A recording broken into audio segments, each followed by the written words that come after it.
engagée en faveur des droits de l'homme. Elle est la première femme à exercer le métier d'avocat au Cameroun. Nous recevons dans cette nouvelle émission du Moment de vérité Maître Alice Com. Ses positions politiques sont connues. Elle milite en faveur du départ à la retraite du président Biya. Mais en fil conducteur de cet entretien, nous évoquerons les récentes décisions du Conseil constitutionnel dans le cadre du contentieux préélectoral. Mais avant de démarrer, le portrait de Maître Alice Com que signe Elodie Choumou. Et on se retrouve juste derrière pour lancer avec l'entretien.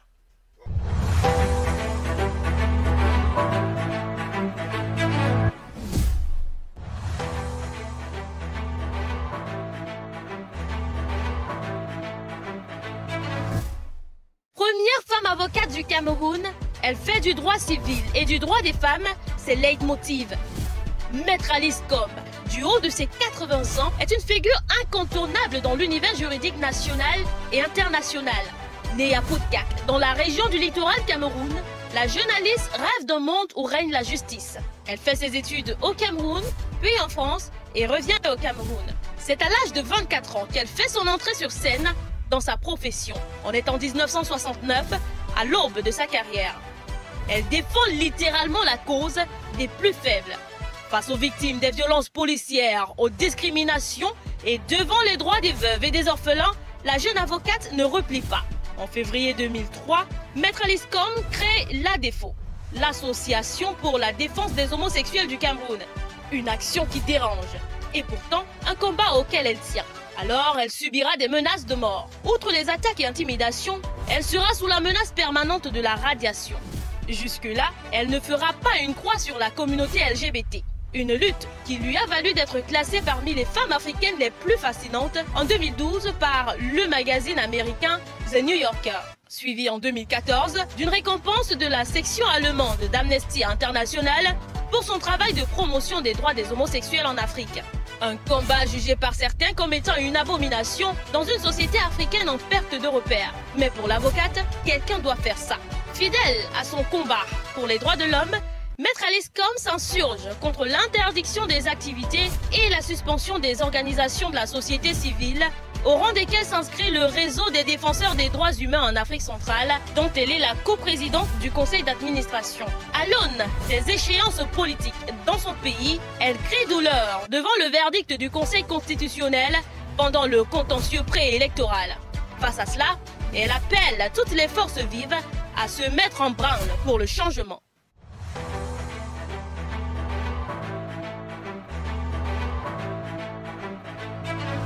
Bachelier, étudiant, envie de construire un bel avenir? L'Institut universitaire des grandes écoles des tropiques vous ouvre ses portes. IUGET, ISTI, école de commerce et de gestion. SAO Polytech, école de technologie et d'ingénierie. SHS, école des sciences biomédicales. EXA, école supérieure d'agriculture. 4 écoles, 4 axes de développement pour le rayonnement du continent.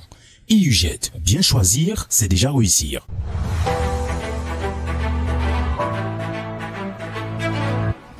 Bonjour Maître Alice Com. Bonjour Kevino. Ravi de vous retrouver. Bah, moi aussi. Vous avez dit d'entame que vous êtes en colère. Oui, je suis en colère. Pourquoi? Vous ne devinez pas? Un tout petit peu, mais... En colère contre le Conseil constitutionnel. En colère contre ceux qui l'ont instrumentalisé pour asséner un coup de massue à la démocratie, à la veille d'une élection présidentielle de tous les dangers, mais aussi qui aurait pu être porteur de tous les espoirs des Camerounais, espoirs de changement. Avant de parler de cette colère qu'on évoquera naturellement longuement tout au long de cette émission, parlons un tout petit peu de vous quand même. Je l'ai dit d'entame, vous êtes la première femme à exercer le métier d'avocat au Cameroun. Mais mes recherches ont permis de constater que vous n'êtes pas la première avocate inscrite au barreau du Cameroun. Parce qu'avant vous, il y a une certaine Myriam Oueladji, inscrite au barreau du Cameroun, je crois en 1968. Sauf que vous commencez à exercer le métier d'avocat avant elle, en 1969. C'est bien ça, c'est ça. Maître Alice. C'est ça, parce qu'elle était dans la zone anglophone et les procédures n'étaient pas encore les mêmes et les lois aujourd'hui n'étaient pas les mêmes et on n'avait pas de barreau non plus. Effectivement. Elle était donc du côté anglophone. À Limbe, plus précisément. Voilà. Et moi du côté francophone et on avait très peu de contacts ensemble. Et d'ailleurs, à cette époque-là, ils avaient leur cour suprême. Ils avaient vraiment... la justice était une justice de la common law et une justice du droit Napoléon, francophone. Donc, on peut considérer que c'était deux Cameroun législatifs, juridiques différent. Elle est malheureusement décédée en mars Hélas, la pauvre Mrs. Weledi, elle était d'ailleurs le correspondant de notre étude de ce côté là-bas, quand on avait des affaires de clients qui habitaient là-bas, qui résidaient là-bas, ou qui étaient convoqués là-bas. Et c'est elle qui était notre correspondant et qui défendait nos clients là-bas. Ce n'est que tout récemment que j'ai appris que vous avez exercé, vous avez eu un cabinet dans la ville de Nkonsamba. Bien sûr. J'ai repris un cabinet. En Nkonsamba, à l'époque, il faut que je vous dise, il y avait 2 avocats français, point barre, il n'y avait pas d'autres. Il y avait Maître Vidal et Maître Beaufils. Et au départ de Maître Vidal, il m'a proposé de reprendre son cabinet, ce que j'ai fait volontiers, parce que j'avais commencé comme secrétaire d'avocat, il n'y avait pas d'avocat stagiaire. Vous commenciez comme secrétaire d'avocat, vous étiez comme n'importe quel avocat, mais vous n'aviez pas la responsabilité d'une étude. Et donc, j'ai commencé là-bas, et comme je plaidais les affaires pénales, vous savez, les affaires pénales, ça se plaide. On ne rédige pas les conclusions, on plaide. Eh bien, je ne voulais pas drainer toute la clientèle dont je m'étais occupée dans le cabinet qui m'avait accepté, parce que je trouvais que ce n'était pas honnête. Et donc, j'ai commencé mes premiers pas d'avocat avec un cabinet à Nkonsamba. Mais Nkonsamba relève de la cour d'appel du littoral à Douala. Donc, je plaidais le matin comment on appelle ça, à Nkonsamba, et le soir ici. À Douala. À Douala. Cheval entre les 2 villes. Entre les 2 villes. Début de oui, c'est ça, mais la même cour d'appel. Effectivement. Parce que quand on jugeait mes clients à Nkonsamba, eh bien, s'ils faisaient appel, c'est Douala qui était compétent. Tout à fait. Pour continuer. Parlons de l'actualité. On reviendra, comme je l'ai dit, sur le contentieux préélectoral qui vient juste d'être vidé par le Conseil constitutionnel. Mais vous, personnellement, vous faites l'objet d'un procès contre l'État du Cameroun pour Brix de Sélé et autres. Le procès s'est ouvert en avril dernier au niveau du tribunal de première instance de Bonanjo. Qu'en est-il, Maître Alice Com? Pourquoi est-ce que l'État vous poursuit? L'État me poursuit parce que Monsieur le préfet a considéré que, m'ayant convoqué sous couvert de la chefferie traditionnelle du canton belge, ça c'est sous son magistère de Minat, eh bien, sa convocation m'est arrivée avec beaucoup de retard. Donc, je n'ai pas pu déférer à sa convocation. Parce que ma convocation, on me cherchait dans le gros sac de canton belge. Vous comprenez, on ne m'a pas trouvé. Et je trouvais ça... D'abord, c'était pas possible. J'étais engagée dans un programme. Je suis quand même avocat, j'ai des devoirs vis-à-vis de mes clients, j'ai des audiences vis-à-vis des tribunaux où je dois plaider, etc. Je ne pouvais pas être à cette convocation. Et donc, j'ai fait un mot d'excuse à monsieur le préfet pour lui dire que je ne pouvais pas venir. Parce que sa convocation n'était pas bien adressée et que mes bureaux d'avocats sont juste en face des siens à Bonanjo. Et que j'y suis depuis plus de 50 ans. Et que je ne comprenais pas que monsieur le préfet ne connaisse pas ces élites. Qui n'ait pas ces informations. Parce que moi, je travaillais beaucoup en très bonne collaboration avec tous les préfets, les sous-préfets, les inspecteurs fédéraux, qu'il n'a peut-être pas connus, et les gouverneurs, à Bonanjo, en bon voisinage. Donc je ne comprenais pas ce préfet qui me convoquait sous couvert de la chefferie supérieure du canton belge. Voilà, c'est pour ça que je n'ai pas déféré à sa convocation, mais je lui ai envoyé une lettre explicative et je l'ai prié de bien vouloir à l'avenir considérer que je ne suis pas vraiment au chômage, même si malheureusement la plupart de mes compatriotes, sous le magistère du président Biya, sont au chômage. Mais moi je ne l'étais pas parce que moi je suis un pourvoyeur d'emploi. Je ne suis jamais demandé un emploi nulle part. Et donc qu'il me veuille bien respecter les délais qui sont respectés même au tribunal. Le tribunal ne peut pas vous convoquer ce matin pour maintenant, sauf dans des cas spécifiques où seuls les intérêts matériels sont en jeu en matière de référé. Et on vous dit, oui, référé d'heure à heure. Vous avez la possibilité de changer. Donc, monsieur le préfet a estimé que je venais de commettre un crime de lèse-majesté. Comment je n'ai pas pu courir dans ces conditions pour répondre à son invitation? Donc ça n'a rien à voir avec les Brix de Sélé au siège du MIDAC? Mais moi, oui, non.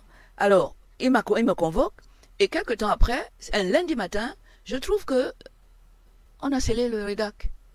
Le REDAC, c'est le réseau des défenseurs des droits humains en Afrique centrale. On couvre 8 pays. Lundi matin, on m'appelle, j'arrive, affolé, tout mon petit personnel, qui sont des gens dévoués, qui sont dans l'activité à but non lucratif que nous sommes, qui se battent à nos côtés pour les droits de l'homme et une justice sociale. On les a mis à la porte, foutus dehors. J'ai trouvé qu'il y avait le sous-préfet. Il trouvait qu'il y avait les policiers qui l'accompagnaient. Et j'ai demandé, mais qu'est-ce qui se passe? Ils disent, nous avons reçu des instructions de notre hiérarchie.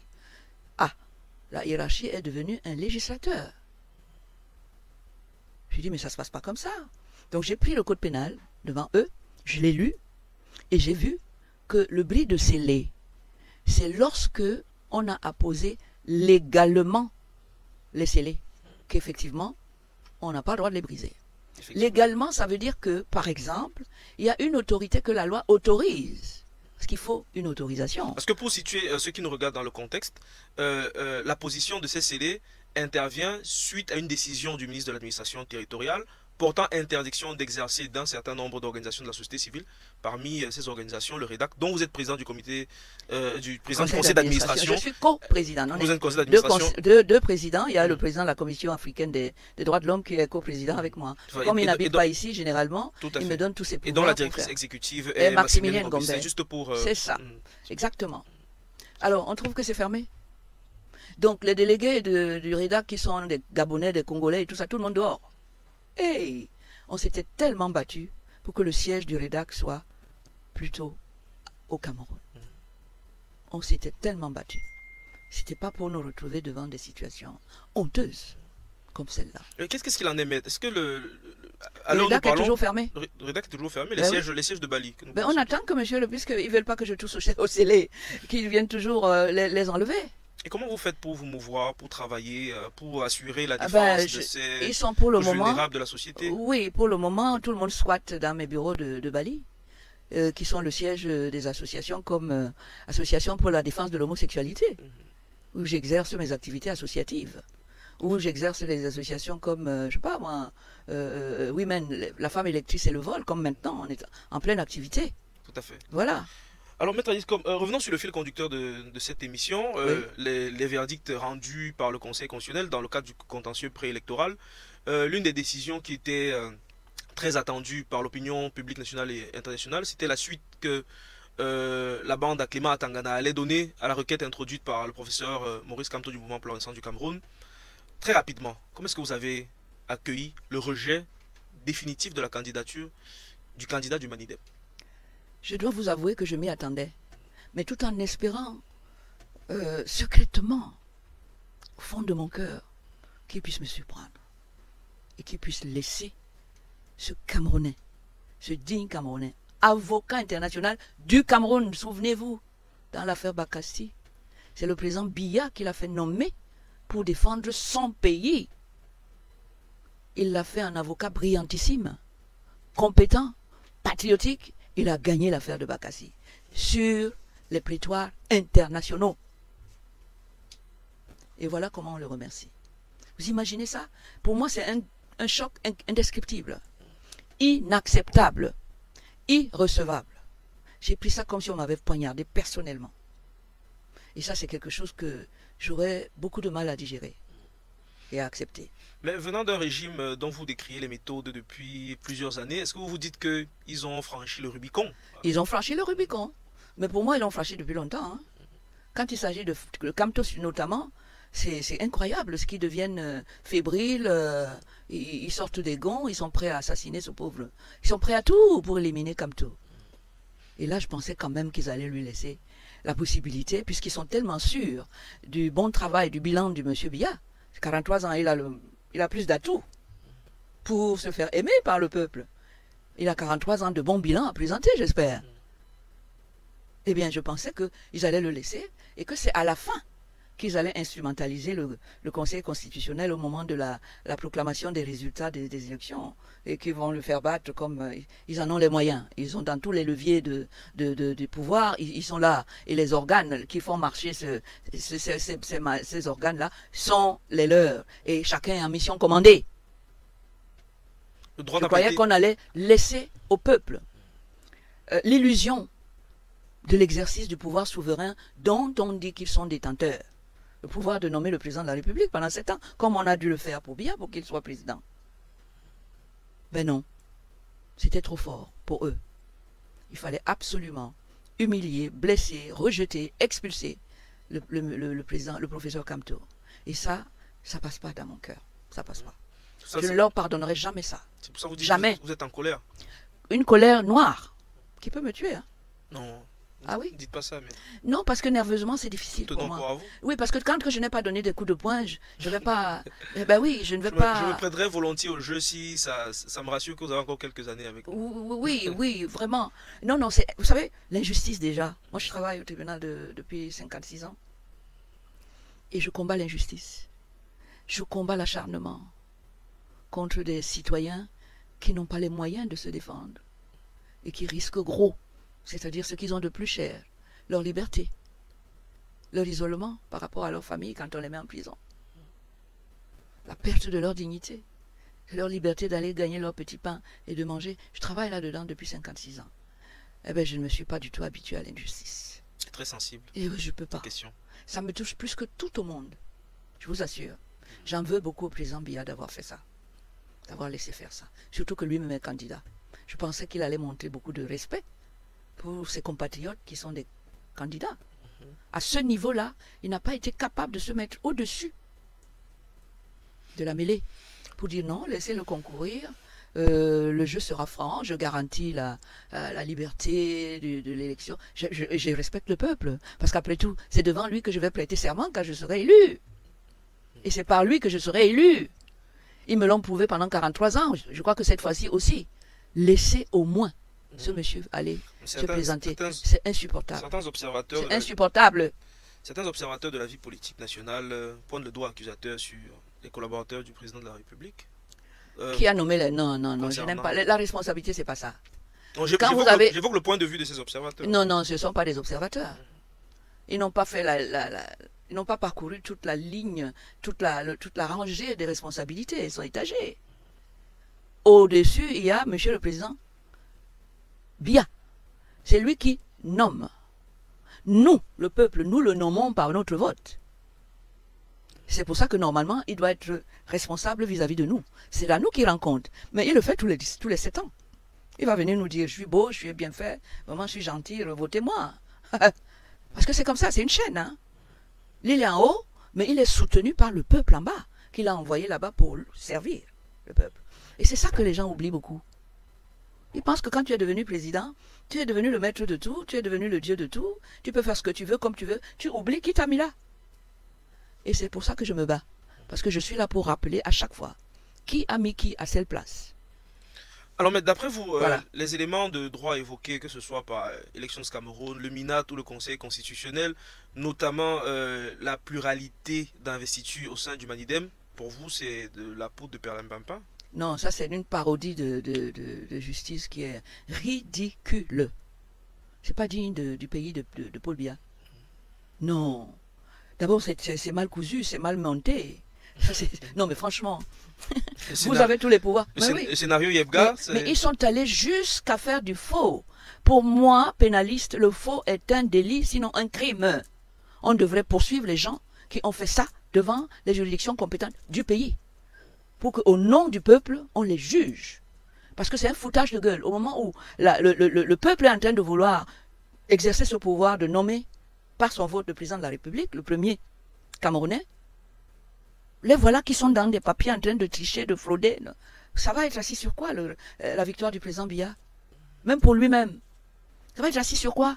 Quand en Mondovision, la personne que tu as désignée pour aller défendre, vous dites qu'il ne sait pas faire le droit, il ne sait pas composer un dossier de candidature, vous allez faire croire ça à qui? À personne. Ni ici, ni ailleurs. Ailleurs, justement, vous qui travaillez beaucoup avec des organisations sur le plan international, est-ce que d'après vous, ces événements ne sont pas de nature à jeter du discrédit sur... C'est fait, c'est fait. Le Cameroun viole ses engagements internationaux tous les jours. Pour se maintenir au pouvoir de cette manière-là, c'est la loi internationale qui est en haut. Hein. C'est elle d'abord qu'il faut respecter.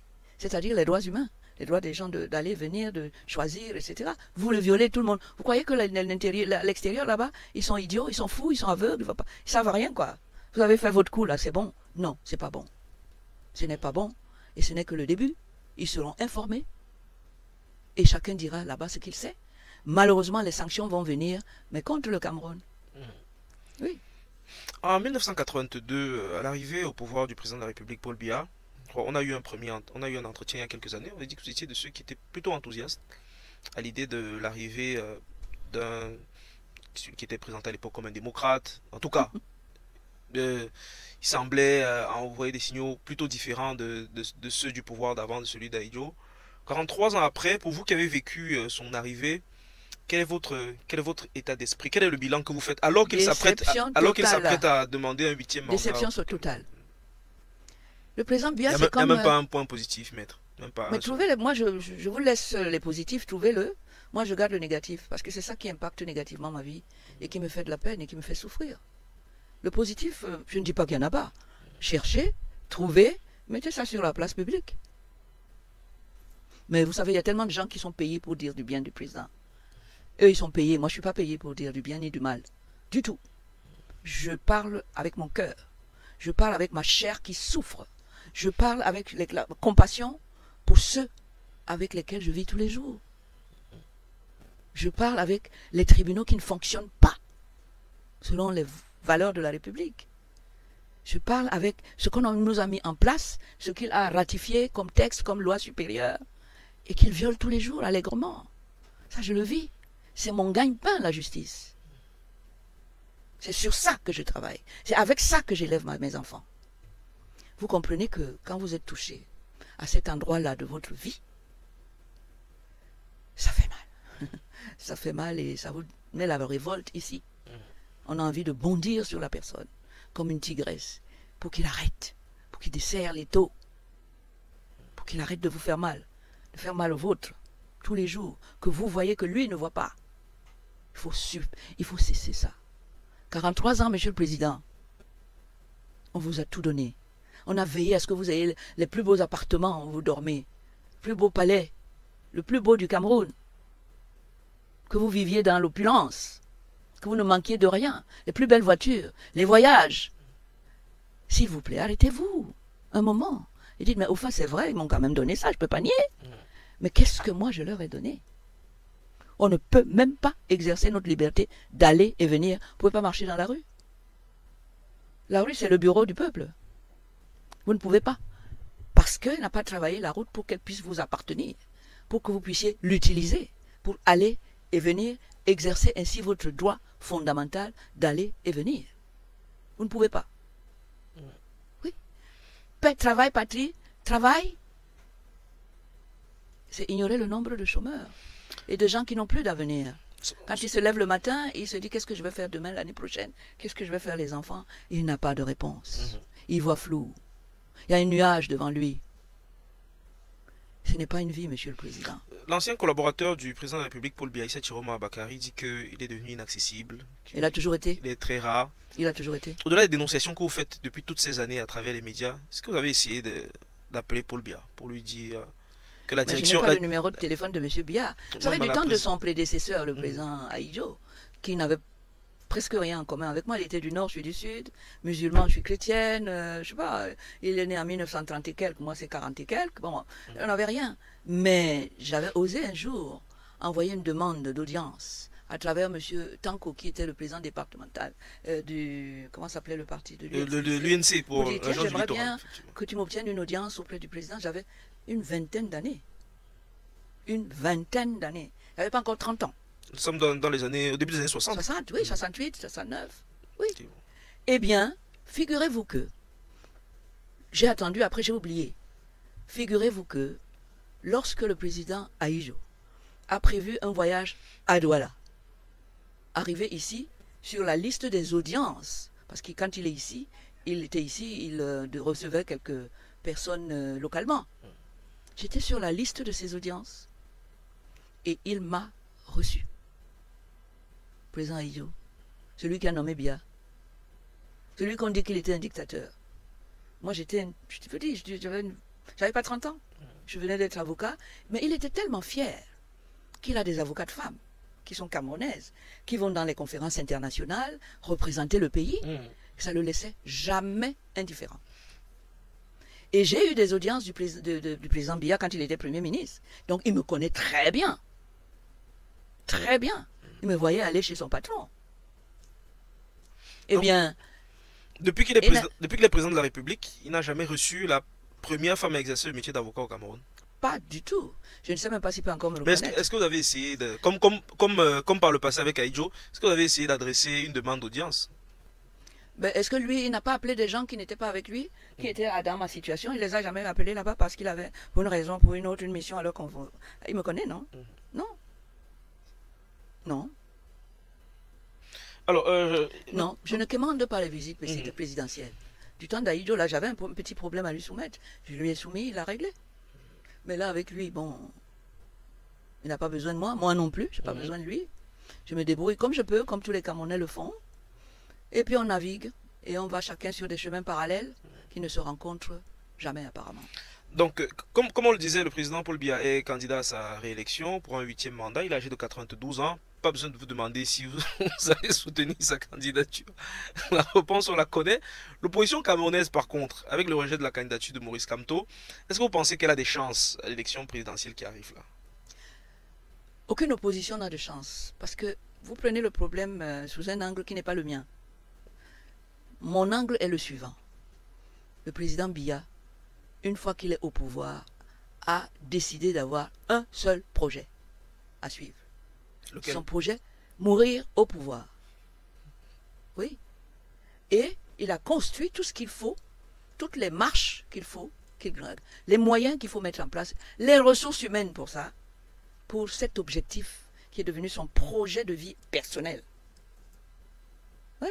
Pendant ce temps, nous, on regarde la Constitution, on dit oui, 7 ans, on va voter les élections. Lui, il a déjà tracé une ligne directe qui va le conduire à arriver à réaliser son projet de vie. Donc, tout ce qui va autour, vous ne pouvez rien. Parce que vous risquez de l'empêcher d'aller là où lui, il a décidé depuis 50 ans d'aller. Il veut être dans le Guinness des gens, des présidents camerounais, du Cameroun, qui ont mis 50 ans au pouvoir et ce mandat lui permettra de faire 50 ans. Vous pensez que quelqu'un peut lui demander d'avoir de la sagesse de... Non. Ce chemin, il a tracé, il a communiqué ça à son voisinage, à son personnel, et c'est tout tracé, la feuille de route est là, ils iront jusqu'au bout. Tout à fait. On marque une pause dans cet entretien, le moment de vérité. Je rappelle pour ceux qui nous retrouvent à l'instant que nous sommes en compagnie de Maître Alice Com. C'est la première femme à exercer le métier d'avocat au Cameroun. Elle est également en charge de la défense des droits de l'homme. On reparlera avec elle dans la deuxième partie de notre entretien de l'élection présidentielle à venir, de ces enjeux et également des mécanismes qui sont mis en place par les acteurs de l'opposition pour travailler à une alternance. A tout de suite pour la suite des amis.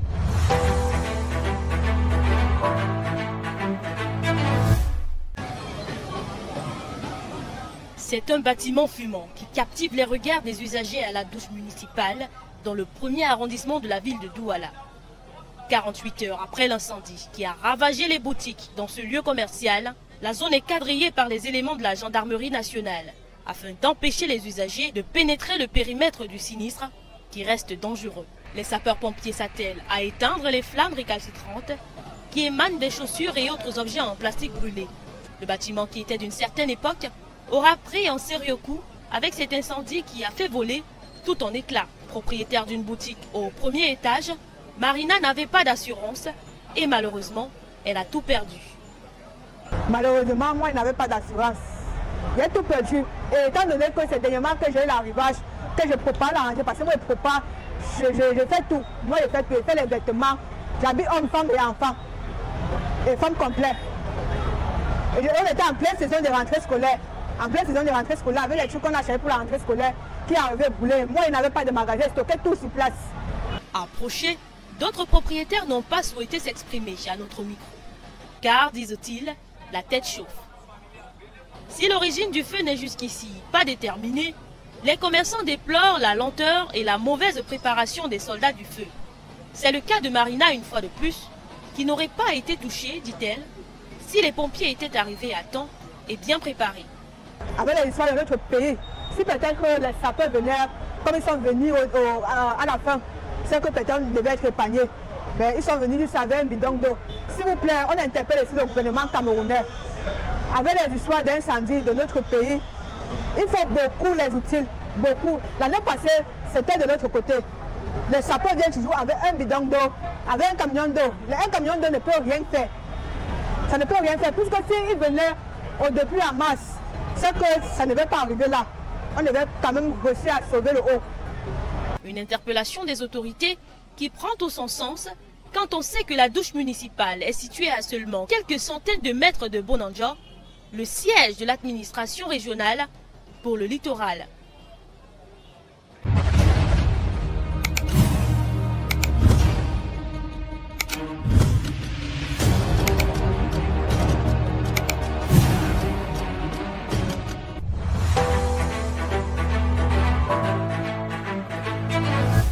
Moment de vérité sur Afrique Informe, nous recevons Maître Alice Combes, comme on vous l'a dit d'entame. Alors, pour beaucoup d'acteurs clés du monde politique camerounais, notamment Jean-Michel Ninche, le pouvoir aujourd'hui est géré par procuration. Est-ce que c'est un avis que vous partagez, Maître Alice Combes? C'est-à-dire que des gens qui considèrent que le président Paul Biya n'est plus là et que sur le champ politique, sur le terrain de l'action, on ne voit que ses collaborateurs. Bah, écoutez, je fais le même constat. Mais je trouve tout à fait normal qu'à son âge, il soit aidé, comme moi. Quand je viens ici, comme c'est le cas aujourd'hui, j'amène mon fils, j'amène ma canne. Je ne faisais pas ça quand j'étais plus jeune. Donc le président, qu'on le veuille ou non, est atteint par la limite d'âge. Pourtant, vous avez 12 ans de moins que lui. Oui, oui, oui. Alors, qu'on le veuille ou pas, il n'est plus en âge de gouverner. Parce qu'on sent que son cerveau est atteint. Ses aptitudes naturelles qu'il avait, qu'il a eu en abondance. Mais ça ne se renouvelle pas, hein. Ça s'épuise. Et on sent qu'on en est là. C'est pour ça que je pensais que le président aurait pu avoir la sagesse, dans son entourage, d'écouter ceux qui lui disent « Prépare ta sortie ». Déjà, il y a 7 ans, il fallait lui dire « Bon, profite de ça pour préparer ta sortie » et rentrer dans les bonnes pages de l'histoire du Cameroun, notamment dans les annales de la démocratie internationale et mondiale. Voilà. Vous Sort de cette catégorie où on dit les chefs d'État africains, des dictateurs connaissent rien. Parce qu'en plus tu as étudié tout ça en France. Eh bien montre que tu es un chef d'État, point. Pas un chef d'État africain. Vous avez parlé du record Guinness tout à l'heure. L'air de rien, si le président de la République est réélu, s'il arrive à la fin de ce mandat, il totalisera 50 ans au pouvoir, oui, et finira ce mandat à presque 100 ans. Exactement. Et imaginez qu'on vive très vieux dans son... Il y a des Camerounais qui ont 100 ans. Hein. Bien sûr. Alors nous, on va l'accompagner pendant un siècle. Alors qu'il y a des jeunes ici qui auraient pu se former à son école pendant qu'il est encore vivant. Pourquoi il refuse de passer la main? Pourquoi il refuse d'être un exemple et de prendre la main de ceux qui viennent pour les guider dans la sagesse du pouvoir? Pourquoi? Même ça, il ne peut pas donner. Même ça, avec tout ce que nous, on lui a donné en 43 ans. C'est ça qui m'énerve dans lui. C'est ça que je trouve insupportable. C'est-à-dire, on est dans un contrat du donnant-donnant. Du président qui donne à son peuple et le peuple lui donne. Non, il a transformé ça en « moi je prends ». Démerdez-vous, vous autres. C'est ça que je trouve pas supportable. Est-ce que c'est pas parce qu'il a permanemment le sentiment du travail inachevé? Il se dit il faut quelques années de plus pour... Parce que alors, à ce moment-là, il se croit indispensable. Quand il va mourir, alors il va nous laisser comment? Parce qu'il va mourir, comme moi. Raisonner comme ça, ça relève de l'enfantillage et de la folie. On ne fait pas ça. Nous sommes des êtres finis. On a un début et une fin. Il devrait le savoir quand même. Avant lui, il y avait le Cameroun. Pendant lui, il y a eu le Cameroun. Après lui, il y aura un Cameroun. Quelle que soit la personne. Mais il y aura ça. Donc, je ne peux pas accepter ce genre de raisonnement comme venant de lui. Ce serait trop... Non. Il baisserait encore plus dans mon estime. Je ne peux pas l'accepter. Alors, comment est-ce que l'opposition s'organise? Je vous ai déjà posé la question une première fois. Je vous la repose encore. Est-ce que pour vous, il faut absolument une coalition de l'opposition pour essayer, au moins à l'occasion de cette élection présidentielle, de battre le Rassemblement démocratique du peuple camerounais? Écoutez, je ne suis pas dans la politique politicienne. Je ne suis pas un chef de parti. Ça, c'est des choses qu'il faut voir au sein de ceux qui avaient la possibilité de concourir à cette élection et qui voient leur équipe diminuer d'un candidat ou de plusieurs candidats, je ne sais pas. Voilà. C'est à eux maintenant de s'organiser. C'est eux l'opposition. C'est eux qui représentent l'opposition. Ce n'est pas moi.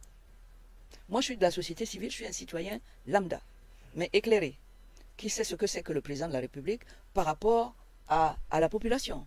Qui sait ce que le président de la République, c'est quelqu'un qui est un mandataire de la population. C'est-à-dire que c'est la population qui a le pouvoir, qui lui donne un mandat pour une durée déterminée. Et en lui donnant le mandat, lui, il promet d'améliorer les conditions de vie de chacun d'entre nous. Voilà le contrat, en fait, la base de notre relation avec le président de la République. Sauf que nous jouons le nôtre, nous remplissons pleinement notre contrat, mais que lui ne commence même pas. Il pense, à le voir, on a vraiment la nette impression que non, il ne nous doit rien du tout, dans sa tête. Ça m'énerve beaucoup. Tout à fait. Voilà. Mais ce peuple aussi, qui ne conteste pas beaucoup, qui ne parle pas beaucoup, certains parlent du syndrome évoquent le syndrome de Stockholm. Est-ce que, enfin, de deux choses l'une, soit il est résigné, soit il est en accord avec ce qui se fait. Non, le peuple camerounais souffre d'un manque de leadership. Vous savez, en Afrique du Sud, il a fallu qu'il y ait un Mandela. Ça, c'est le leadership. Et les gens ont un repère, une personne en qui ils s'identifient ou en qui ils confient leurs espoirs de changement.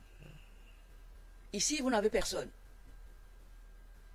Alors forcément, comme le peuple est éparse, qu'il est partout, dans toutes les couches, en verticale et horizontale, comment voulez-vous qu'on sache où on va?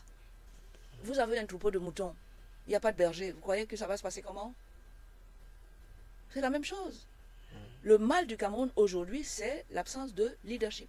Un leader charismatique qui affronte le pouvoir en faisant comprendre, imposer au pouvoir sa place de serviteur. C'est sa place, c'est le serviteur du peuple. Et qui agit comme le peuple doit le faire. Et d'autres rétorquent Voilà. que les manifestations sont généralement reprimées. D'ailleurs, maître, à l'occasion justement des audiences pour le compte du contentieux préélectoral, il y a des Camerounais, lorsqu'il y a des dispositions qui prévoient que en matière électorale, les audiences sont publiques, il y a des Camerounais qui ont essayé d'entrer au palais des congrès, qui ont non seulement été empêchés, mais qui ont été interpellés et qui, au moment où nous parlons, sont encore gardés. Est-ce que c'est pas ce dispositif-là qui finalement fait en sorte que les uns et les autres soient un peu frileux? Ils sont frileux comment? Vous croyez que la révolution de 1789, il n'y a pas eu de mort? Il n'y a pas eu des gens en botte avec des fusils pour chasser le peuple? Le peuple gagne toujours. Il doit prendre ses risques. Sinon, on ne sera plus du tout un peuple. Il faut qu'on puisse assumer parfaitement notre mission jusqu'au bout, parce qu'il y a les générations futures à qui on doit laisser un pays qui marche selon une certaine logique. Pas qu'il y a des moutons qui vont dans tous les sens où il n'y a pas de berger. Nous devons être des bergers. Nous devons canaliser le troupeau. Ce n'est pas le troupeau qui aura tort demain. S'il s'éparpille partout, il y en a qui vont dans l'eau, l'autre dans la brousse, et ils te combattent n'importe où. C'est la faute du berger. Ne me faites pas croire que le Cameroun n'a pas de berger. C'est faux. J'attends qu'ils sortent, qu'ils fassent ce qu'ils ont à faire. Il y a des jurisprudences, il y a des choses qui se passent ailleurs, on voit. Il y a une façon de mobiliser le peuple. Mais il faut le mobiliser pour lui donner une direction, une mouture, pour lui donner des formes. Sinon, alors tous ceux qui disent je fais la politique, j'aime beaucoup un garçon comme Ekane. Il est vivant, non? Bien sûr. Il a fait la tôle. On lui a tiré dessus. 74 piges. Vous avez l'impression qu'il a changé? C'est qu'il est droit dans ses bottes et dans ses convictions. C'est ça qu'il faut. C'est ça le leadership. J'attends que le président Kamto parle aux gens et nous dise qu'est-ce qu'on fait. Il est professeur, qui nous enseigne. Nous qui avons cru en lui, nous qui sommes meurtris parce qu'il ne sera pas notre candidat, on ne pourra pas aller le voter. S'il ne parle pas, qui parle? Qui? J'attends, j'invite M. Kamto à parler. Oui. Ce n'est que comme ça que, s'il lui arrive quoi que ce soit, tout le peuple va aller au bureau. Son bureau, c'est la rue. Pas avant. Les gens me demandent qu'est-ce qu'on fait. Je ne sais pas, moi. J'entends que M. Kamto parle. C'est ça le leader. Il n'imagine pas le nombre de personnes qui sont meurtries par l'injustice qu'il a subie. Il a des mots à leur dire, non? Il ne dit rien. Inacceptable. Monsieur Kamto, tu es un leader ou pas? Tu as du leadership ou pas? Tu peux conduire le peuple camerounais, non? comme les Moïse et autres, non? Tu te tais? Non, je n'accepte pas. Alors maître, avant de sortir de cet entretien, parlons un tout petit peu de votre legs. Vous avez 80 ans, vous l'avez dit. Vous avez commencé à travailler courant des années 60. Vous avez vécu toutes les mutations que le Cameroun a pu connaître, que ce soit la période d'après les indépendances, le vent des libertés courant des années 90. Nous sommes là où nous en sommes aujourd'hui. Est-ce que vous êtes satisfaite du travail que vous avez mené à titre personnel, mais surtout de ce que vous allez laisser? Vous savez ce que je vais laisser? Je suis sûr de ça. Je dois laisser aux enfants, à mes petits-enfants, le goût de la patrie et le goût d'un pays bien géré où chacun, à sa place, apporte sa contribution pour le développement du pays et l'épanouissement de ses citoyens. C'est ça que je laisse. Je n'ai doute pas là-dessus. Je le laisse. Maintenant, est-ce qu'il y a des gens qui sont prêts à reprendre cet héritage? Personne n'est obligé de prendre l'héritage. Hein. Vous pouvez renoncer. Mais ce que je sais, c'est que je laisserai cet héritage-là. Je ferai tout pour ça. Je n'aurai pas peur qu'on vienne m'arrêter. Je suis prête à aller en prison. Mandela l'a été. Beaucoup d'autres l'ont été. Ils ont fini président de la République. Encore que moi, je n'ai pas cette ambition. Je veux avoir une retraite douce dans un pays qui marche droit. C'est ce que mes parents m'ont appris. C'est ce que j'apprends à mes enfants. Et c'est ce que je vais pratiquer jusqu'à la fin de mes jours. Quelle que soit la façon dont je suis morte. Tuée ou morte. Maître Alice Combes, merci d'avoir accepté notre entretien. Okay. J'espère que vous avez eu à l'occasion de cet échange, enfin, vous n'avez pas déversé toute votre colère, mais au moins c'est la possibilité de cracher un tout petit peu, cracher un tout petit peu votre venin. Oui, vous m'avez donné cette occasion-là, j'avoue que j'ai tout fait un peu. Maintenant, je commence à respirer. Parce que je sais que, surtout votre média, votre télé, est très écouté partout. J'en vois ce souffle de courage et ce souffle d'engagement à tous les Camerounais d'ici et de la diaspora. N'ayez pas peur. N'ayez pas peur d'aller dans vos bureaux. Vos bureaux, c'est la rue. Quand on a des bureaux, on les défend. Personne ne vient mettre des scellés là-dessus n'importe comment. Parce que la procédure de scellé obéit à des règles qui protègent. Et vous, qui utilisez cet endroit-là, et vos bureaux. Merci une fois de plus. Merci à vous également, chers internautes et téléspectateurs, de nous avoir regardés dans cette nouvelle édition du Moment de vérité sur Afrique Informe. On se donne rendez-vous très bientôt avec un visage de la vie sociopolitique dans notre pays. A très vite, les amis. Portez-vous bien. Bachelier, étudiant, envie de construire un bel avenir? L'Institut universitaire des grandes écoles des tropiques vous ouvre ses portes. IUGET, ISTI, École de commerce et de gestion. SAO Polytech, École de technologie et d'ingénierie. SHS, École des sciences biomédicales. EXA, École supérieure d'agriculture. 4 écoles, 4 axes de développement pour le rayonnement du continent. IUGET, bien choisir, c'est déjà réussir.